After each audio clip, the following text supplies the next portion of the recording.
നമ്മുടെ സമൂഹത്തിൽ നമുക്ക് ചുറ്റും ജീവിക്കുന്ന, വേദനിക്കുന്ന, നിരാലംബരും രോഗികളുമായ സഹോദരങ്ങളിലേക്ക് നന്മയുടെ കരം നീട്ടുവാൻ ശമരിയാൻ ഞങ്ങൾ ഒരുക്കുകയാണ്. പങ്കുവയ്ക്കുന്ന ക്രൈസ്തവ സ്നേഹത്തിൻ്റെ ഈ മഹനീയ സാക്ഷ്യാനുഭവത്തിലേക്ക് ഏവർക്കും സ്വാഗതം.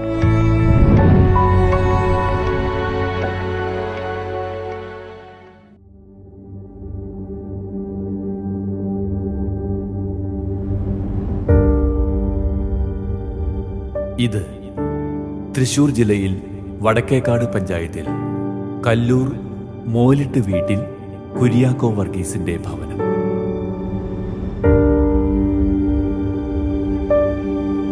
ഇത് കുര്യാക്കോ വർഗീസിന്റെ ഭാര്യ മറിയ വർക്കി.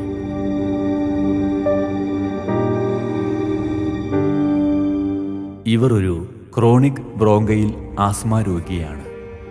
കൊറോണ രോഗം ബാധിച്ച ഇവർ പിന്നീട് ന്യൂമോണിയ ബാധിച്ച് 2 പ്രാവശ്യം ആശുപത്രിയിൽ ചികിത്സയിലായിരുന്നു.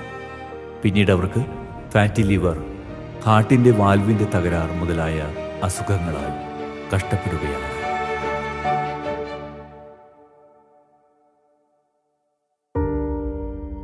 എനിക്ക് 2021 ജൂണിൽ കൊറോണ വന്നു.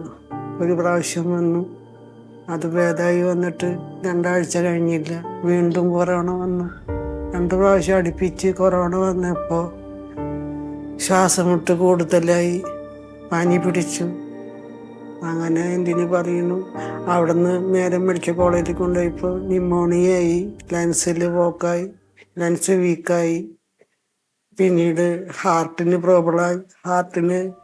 ഹാർട്ട് പൊന്തി നിൽക്കുക, ഡയഫ്രം പൊന്തി നിൽക്കുക, ലിവർ സിറോസ്, ലിവർ ഫാറ്റ് വന്നു, ശ്വാസതടസ്സം വന്നു. എല്ലാം കൊണ്ടും വിഷമത്തിലായി ഞാൻ. ഇപ്പം എനിക്ക് 2ാമതും വന്നു, 3ാമതും വന്നു, 4ാമതും വന്നു. ഇപ്പം ഞാൻ ന്യൂമോണിയയിൽ കിടക്കണം. ഇപ്പോഴും എനിക്ക് liver fatty liver second stage കഴിഞ്ഞ് 3ഡിലേക്ക് കടക്കാൻ പോകുന്നു.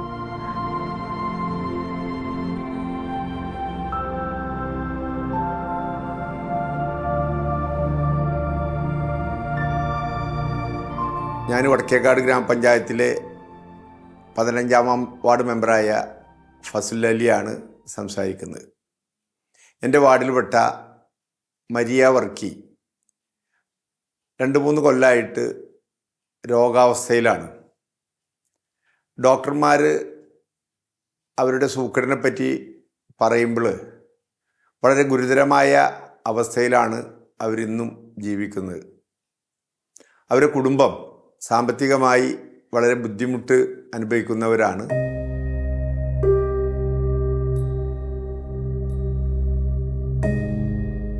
ഭർത്താവ് കുര്യാക്കോ വർഗീസ് കൂലിവേല ചെയ്തായിരുന്നു കുടുംബം പോറ്റിയിരുന്നത്.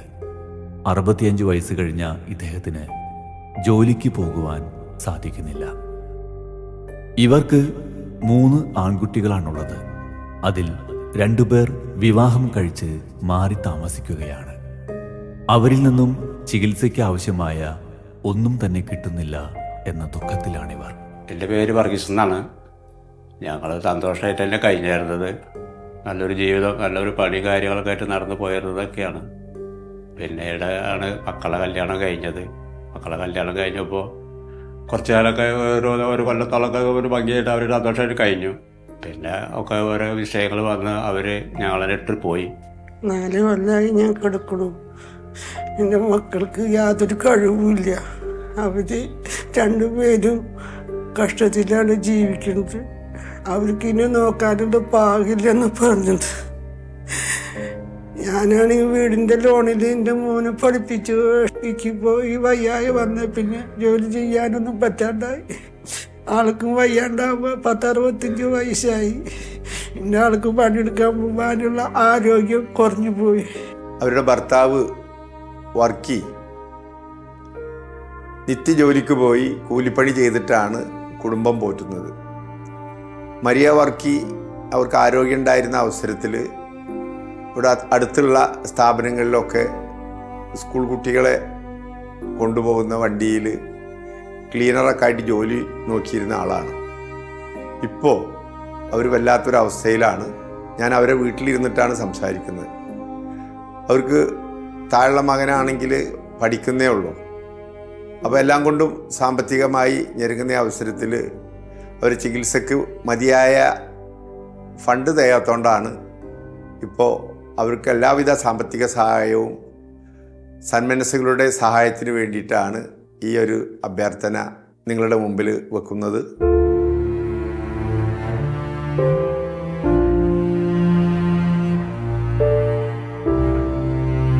മൂന്നാമത്തെ മകൻ പഠിക്കുകയാണ്. ഫീസിനും മറ്റ് ആവശ്യങ്ങൾക്കുമായി ആ വകയിലും മാസം തോറും കുറച്ച് പൈസ ചിലവുണ്ട്.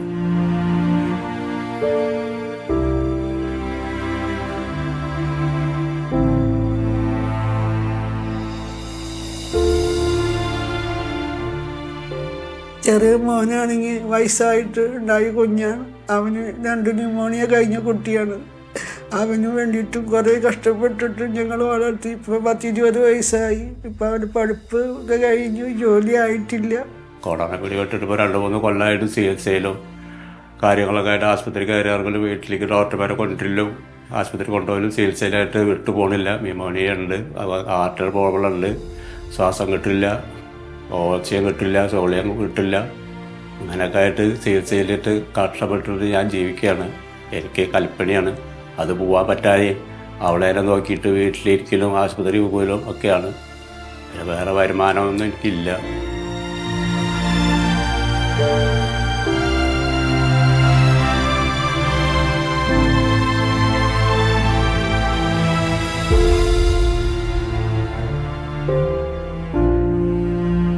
ഇവരുടെ ഇളയ മകൻ BBAക്ക് കേരളത്തിന് വെളിയിലാണ് പഠിച്ചത്. ആ സമയത്താണ് അമ്മയ്ക്ക് കൊറോണ പിടിപെട്ടത്. തുടർന്ന് ന്യൂമോണിയ കടുത്ത് ICUവിലായിരുന്നിട്ടും ഇവർ മകനെ ആ വിവരം ഒന്നും അറിയിക്കാതെയാണ് ആ വിഷമ കാലഘട്ടങ്ങളെ തരണം ചെയ്തത്. ഒരു മോനെൻ്റെ വീട്ടിലുണ്ട്, ചെറിയ മോനെ. അവന് പണി തൊഴിലൊന്നും ആയിട്ടില്ല. പിന്നെ എനിക്ക് കഷ്ടപ്പാടുണ്ട്, അങ്ങേറ്റം കഷ്ടപ്പാടാണ്. നാട്ടുകാരൊക്കെ സഹായിച്ചു, ചികിത്സിച്ചു, ഇത്രയും കൊണ്ടുവന്നു. ഇനി നിവൃത്തിയില്ല. ഒരു ദിവസം മരുന്നിലെ സംഖ്യ വേണം എനിക്ക്. അങ്ങനെ ഇപ്പോൾ കഷ്ടത്തിൽ ജീവിച്ചു പോവുകയാണ് ഞാൻ. പിന്നെ ഇപ്പോൾ എന്താ പറയുക, കൂടുതൽ എനിക്ക് പറയാനൊന്നും അറിയില്ല. ജീവിതം പിന്നാക്കം പോകാനാണ്. എൻ്റെ പേര് ജാക്സൺ. ഞാനാണ് മൂന്നാമത്തെ മോൻ. ഞാൻ പുറത്തായിരുന്നു പഠിച്ചിരുന്നത്, BBA ആയിരുന്നു. പഠിക്കുന്ന കാലഘട്ടത്തിൽ എനിക്ക് അമ്മയുടെ അസുഖം അറിയണ്ടായിരുന്നില്ല. ഞാൻ പോകുന്ന സമയത്ത് അമ്മയ്ക്കൊരു കുഴപ്പമുണ്ടായിരുന്നില്ല. പോയതിന് ശേഷമാണ്, പിന്നെ ഒരു മാസം കഴിഞ്ഞിട്ടാണ് അമ്മയ്ക്ക് ഇങ്ങനെ ഒരു രോഗങ്ങൾ ഓരോന്ന് വന്നു തുടങ്ങിയത്. പഠിച്ചുകൊണ്ടിരിക്കുന്ന കാലഘട്ടത്തിൽ ഈ അസുഖത്തെക്കുറിച്ചൊന്നും ഞാൻ അറിഞ്ഞിരുന്നില്ല. അമ്മേനെ ചികിത്സിച്ചതൊന്നും ഞാൻ അറിഞ്ഞിരുന്നില്ല. പിന്നീട് കഴിഞ്ഞ് വന്നപ്പോഴാണ് അമ്മയ്ക്ക് ഇങ്ങനെ രോഗങ്ങളുണ്ടായിരുന്നതും എല്ലാം അറിഞ്ഞിരുന്നത്. എനിക്കും പഠിപ്പ് കഴിഞ്ഞ് പൂർത്തിയാക്കാൻ പറ്റിയിട്ടില്ല. പൂർത്തിയാക്കാൻ ഇനിയും കുറച്ച് കാലഘട്ടങ്ങളുണ്ട്. ഇടയ്ക്കിടയ്ക്ക് ഓക്സിജന്റെ അളവും സോഡിയത്തിന്റെ അളവും കുറയുന്നത് പതിവായിരിക്കുകയാണ്. ഓക്സിജൻ മാസ്ക് ധരിച്ചാണ് ഇപ്പോൾ കിടക്കുന്നത്. 5 തവണ ആശുപത്രിയിൽ കിടത്തി ചികിത്സിച്ചതിന് 3 ലക്ഷത്തോളം രൂപ ചിലവ് വന്നു. ജീവിക്കാൻ വളരെ ബുദ്ധിമുട്ട്. മരുന്നിനാണെങ്കിൽ ഒരുപാട് പൈസ വേണം. ആശുപത്രി ചിലവാണെങ്കിൽ ലക്ഷങ്ങൾ കഴിഞ്ഞു. കയ്യിലുണ്ടായിരുന്ന പൊന്നും കാര്യങ്ങളൊക്കെ വിറ്റ് നശിപ്പിച്ചിട്ട് വേണം ആശുപത്രി കഴിഞ്ഞത്. 5 ആശുപത്രി കിടന്നു. ഇപ്പോഴും ഞാൻ ന്യൂമോണിയയിലാണ് കിടക്കുന്നത്. ഞാൻ വളരെ ദയനീയ സ്ഥിതിയിലാണ് ഇപ്പോഴുള്ളത്. എന്നെ സഹായിക്കണം. എനിക്ക് യാതൊരു ജീവിത മാർഗവും ഇല്ല. വീടാണെങ്കിൽ ലോണിലായ കാരണം കൊണ്ട് അത് അടയ്ക്കാൻ പോലും പാകില്ല. ഞാനെൻ്റെ ഭർത്താവിനും കുഞ്ഞും മോനും കൂടി ജീവിക്കാൻ പാകില്ല. എനിക്കൊരു കുട്ടി ജീവിക്കും.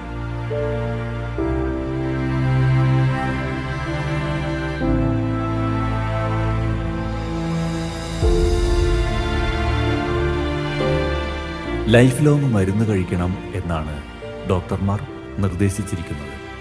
അതിനാൽ ഭാര്യയുടെ ചികിത്സയ്ക്കായി പണം കണ്ടെത്താനാവാതെ ഇദ്ദേഹം വിഷമിക്കുകയാണ്. ഈ അവസ്ഥയിലാണ് ചമരിയനിലൂടെ ഇവർ നിങ്ങളുടെ കാരുണ്യത്തിനായി സമീപിക്കുന്നത്. ശ്വാസതടസ്സമാണെങ്കിൽ അതിഗംഭീരം. ഓക്സിജൻ ഇല്ലാണ്ട് ജീവിക്കാൻ പറ്റില്ല. എനിക്ക് ഓക്സിജൻ വേണം, നെബുലൈസേഷൻ വേണം. 10-16 ഗുളിക ഒരു ദിവസം, 10-35 ഗുളിക കഴിക്കണം. എനിക്ക് എഴുന്നേറ്റ് നടക്കാനുള്ളൊരു ബലമില്ല. ശ്വാസം മുട്ടിട്ട് കിതപ്പ്, സ്റ്റോട്ടിൽ കയറാനും ഒന്നിനും ഭാഗമില്ല. 4 കൊല്ലമായി ഞാൻ അങ്ങനെ കിടക്കാൻ തുടങ്ങിയിട്ട്.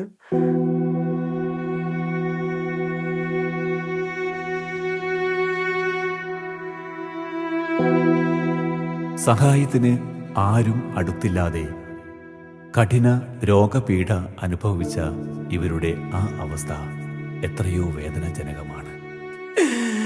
എനിക്കിപ്പോ വീണ്ടും ന്യൂമോണിയ ആശുപത്രിയിൽ മിനിങ്ങാന്ന് പോയപ്പോഴും ഡോക്ടർ പറയുന്നത് ന്യൂമോണിയ യാതൊരു ഭേദവും ഇല്ലാന്ന് പറയുന്നത്. പോരാത്തതിന് ഫാറ്റി ലിവർ, ഹാർട്ടാണെങ്കിൽ ഇടിക്കേണ്ടത് വളരെ സ്ലോവിലാണ് ഇടിക്കുന്നത്. ഹാർട്ടിന് പ്രോബ്ലം വളരെയധികം ബുദ്ധിമുട്ടിലാണ്. ഒന്നും ചെയ്യാൻ പറ്റില്ല. ലെൻസ് വീക്കായ കാരണം കൊണ്ട് ഒന്നും ചെയ്യാൻ പറ്റില്ല എന്നാ പറയണത്. എൻജിയോഗ്രാമോ എൻജിയോപ്ലാസ്റ്റിയോ ഓപ്പറേഷനോ ഒന്നും നടത്താനും പറ്റാത്തൊരവസ്ഥയിലേക്കാണ് ഞങ്ങൾ കഴിഞ്ഞിരിക്കുന്നത്.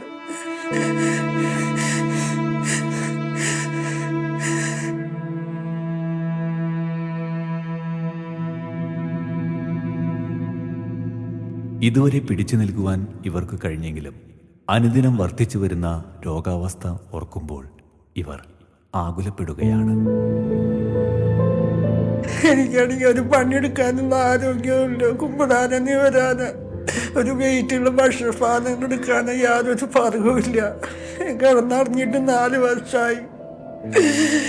എന്നെ സഹായിക്കണ എനിക്ക് വളരെ വിഷമത്തിലാണ് ഞാൻ ജീവിക്കുന്നത്.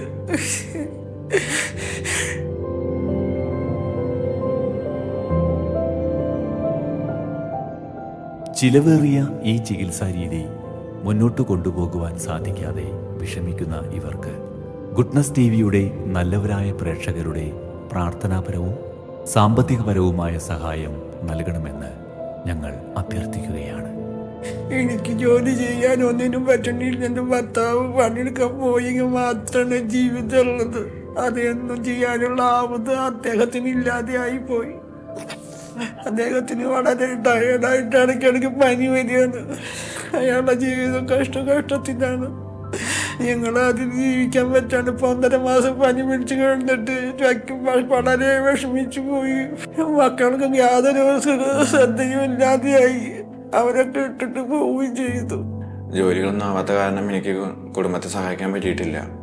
ഇപ്പം ഈ കാണുന്ന പ്രേക്ഷകരെല്ലാവരും വിനീതമായി സഹായിക്കണമെന്നും നിങ്ങളുടെ പ്രാർത്ഥനയിൽ ഞങ്ങളെ ഉൾക്കൊള്ളണമെന്നും അപേക്ഷിക്കുന്നു. എല്ലാവരും സാമ്പത്തികമായിട്ട് അവരുടെ രോഗാവസ്ഥയിൽ നിന്ന് അവർ രക്ഷപ്പെടാൻ വേണ്ടിയിട്ടുള്ള അതിൽ നിങ്ങളെല്ലാവരും ഭാഗഭാക്കായി പറ്റാവുന്ന സഹായങ്ങൾ ചെയ്തു കൊടുക്കണമെന്ന് വിനയത്തോടു കൂടി അഭ്യർത്ഥിക്കുന്നു. നമസ്കാരം. ഞങ്ങളുടെ പ്രാർത്ഥനയിൽ ഞങ്ങളെ ഓർക്കണം, ഞങ്ങളെ സഹായിക്കണം.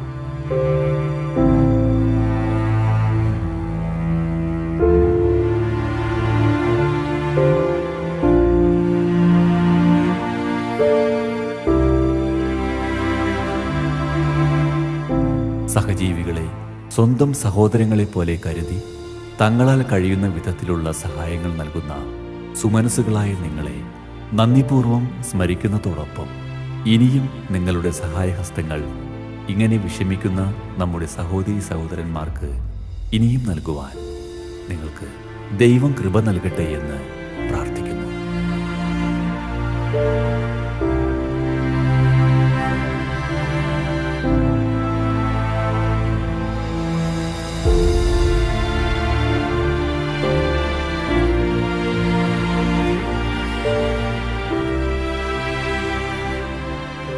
വിശദ വിവരങ്ങൾക്ക് Samarian divine charitable trust, father Philip Nedunthuruthil VC, care of divine vision, divine media complex, Muringoor PO, Chalakudy, Thrissur, Kerala.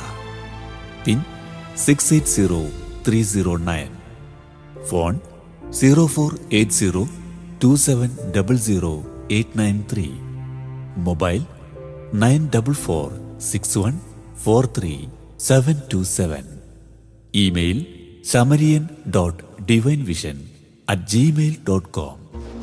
പ്രിയ സഹോദരി സഹോദരന്മാരെ, ഗുഡ്നസ് ടിവിയിലെ സമറിയൻ എന്ന പ്രോഗ്രാമിലൂടെ ഞങ്ങൾ നിങ്ങളെ പരിചയപ്പെടുത്തിയ അമ്മണി ദേവസ്യ എന്ന സഹോദരിക്ക് വേണ്ടി സമാഹരിച്ച ചികിത്സാ സഹായ നിധി കൈമാറുന്നതിന് വേണ്ടിയാണ് ഞാനിപ്പോൾ നിങ്ങളുടെ മുൻപിൽ നിൽക്കുന്നത്.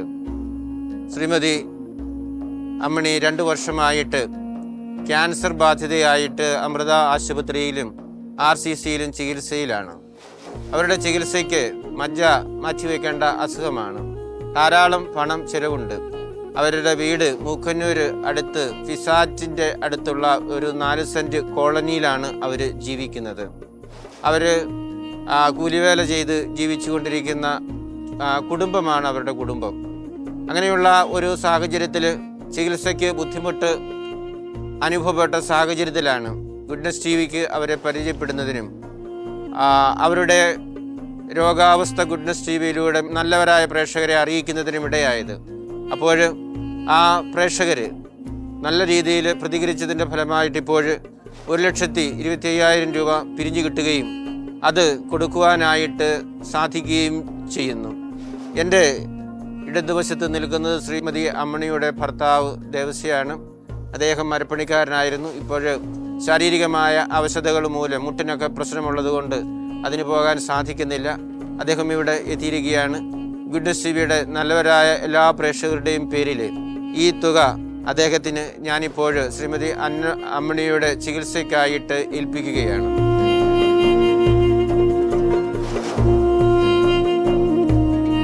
പ്രിയ സഹോദരി സഹോദരന്മാരെ, ഗുഡ്നസ് ടിവിയുടെ പേരിൽ നിങ്ങൾക്കെല്ലാവർക്കും നന്ദി പറയുവാനായിട്ട് ഞാൻ ഈ അവസരം വിനിയോഗിക്കുകയാണ്. ഈ അമ്മണിയുടെ രോഗാവസ്ഥയെക്കുറിച്ച് അറിയിച്ചപ്പോൾ നല്ലവരായ നിങ്ങൾ വളരെ ആത്മാർത്ഥമായിട്ട് അതിനോട് സഹകരിച്ചു. അതിൻ്റെ ഫലമായിട്ടാണ് ഇത്രയും വലിയ ഒരു തുക സമാഹരിക്കുവാനും ചികിത്സാ ചിലവിലേക്ക് കൊടുക്കുന്നതിനും നമുക്ക് സാധിക്കുന്നത്. എനിക്കറിയാം, നിങ്ങളാരും വലിയ ധനികരോ സമ്പന്നരോ ഒന്നുമല്ല. നിങ്ങളും സാധാരണക്കാർ ആയിട്ടുള്ള ആളുകളും കൂലിവേല ചെയ്യുന്ന ആളുകളുമൊക്കെയാണ്. അങ്ങനെയുള്ള നിങ്ങളുടെ ആ ചെറിയ സമ്പാദ്യം, നിങ്ങളുടെ ചെറിയ സന്തോഷങ്ങൾ വേണ്ടെന്ന് വെച്ചതിൻ്റെ ഭാഗമായിട്ടാണ് ഇത്രയും തുക സമാഹരിക്കുന്നതിനും ഇപ്പോൾ കൊടുക്കുന്നതിനും സാധിക്കുന്നത്. കഴിഞ്ഞ ദിവസം ഒരു അമ്മച്ചി ഫോണിലൂടെ എന്നെ വിളിച്ചിട്ട് പറഞ്ഞു, അവർക്ക് സാമ്പത്തികമായിട്ട് സഹായിക്കുന്നതിന് നിവൃത്തിയൊന്നുമില്ല, പക്ഷേ എൻ്റെ ഒരു കിഡ്നി ഞാൻ തരാനായിട്ട് സന്നദ്ധയാണ് എന്നോട് പറഞ്ഞു. എനിക്ക് 76 വയസ്സായി, ഇനി 2 കിഡ്നിയുടെ ആവശ്യമൊന്നുമില്ല, 1 കിഡ്നി മതി. അതുകൊണ്ട് അതിന് പറ്റിയ ആളെ കണ്ടുപിടിച്ച് പറഞ്ഞാൽ ഞാനത് തരാൻ റെഡിയാണ് എന്ന് എന്നെ അറിയിക്കുകയുണ്ടായി. സാമ്പത്തികമായിട്ട് അവർക്ക് ബുദ്ധിമുട്ടുള്ള അതുകൊണ്ട് അവരെ കൊണ്ട് ചെയ്യാവുന്ന സഹായം എന്ന നിലയിലാണ് അങ്ങനെ ഒരു വാഗ്ദാനം എന്നോട് ചെയ്യുകയുണ്ടായത്. അപ്പോൾ ഈ രോഗികളായിട്ടുള്ള ആളുകളെ പരിചയപ്പെടുത്തുമ്പോൾ അതിനോട് സാമ്പത്തികമായിട്ടും പ്രാർത്ഥന വഴിയായിട്ടും മറ്റു രീതിയിലുമൊക്കെ സഹായിക്കുന്നതിനായിട്ട് ഗുഡ്നസ് ടിവിയുടെ നല്ലവരായിട്ടുള്ള പ്രേക്ഷകർ മുന്നോട്ട് വരുന്നുണ്ട് എന്നുള്ളത് എത്രയും അഭിമാനകരമായിട്ടുള്ള ഒരു കാര്യമായിട്ട് ഞാൻ കണക്കാക്കുകയാണ്. ഈ അവസരത്തിൽ ഗുഡ്നസ് ടിവിയുടെ പേരിൽ നിങ്ങൾക്കെല്ലാവർക്കും ഞാൻ പ്രത്യേകം നന്ദി പറയുകയാണ്.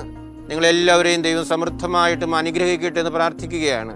ആയുസ്സും ആരോഗ്യവും സന്തോഷവും സമാധാനവും നിങ്ങളുടെ ജീവിതത്തിൽ സമൃദ്ധമായിട്ട് ദൈവം ചൊരിയട്ടെ എന്ന് പ്രാർത്ഥിക്കുന്നു. ഒരിക്കൽ കൂടി നിങ്ങൾക്കെല്ലാവർക്കും നന്ദി പറഞ്ഞുകൊണ്ട് ഞാൻ നിർത്തുന്നു. നന്ദി. എൻ്റെ ഭാര്യയുടെ രോഗശാന്തിക്ക് വേണ്ടി ഞങ്ങളെ സഹായിച്ച എല്ലാ പ്രേക്ഷകരോടും ഗുഡ്നസ് ടി വി പ്രേക്ഷകരോടും അകൈതവുമായ നന്ദി അറിയിക്കുന്നു.